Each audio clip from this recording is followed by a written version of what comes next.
الصوارم كي تسترد المظالم حتى الأراضي ساموا رسول أهل العزائم فالقوا.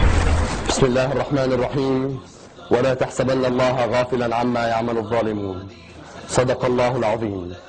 إلى الخونة والمفوضين، لقد صبرنا عليكم كثيرا ونحن نرى أبناءنا يذبحون ويحرقون وحرماتنا تنتهك، ولكن اعلموا من الآن وصاعدا لن يثنينا أحد عن أخذ ثارنا، ولن يرضعنا رادع عن إغراقكم ببحر من الدماء. ليه اداك اوفر قوي. ايه ده؟ ايه القلش ده؟ انت ظبطها بقى في المونتاج. لا، هنعيد من الاول. الجيش المصري الحر رابع مرة. بسم الله الرحمن الرحيم. يا أيها الذين آمنوا إن جاءكم فاسق بنبأ فتبينوا أن تصيبوا قوما بجهالة فتصبحوا على ما فعلتم نادمين. صدق الله العظيم.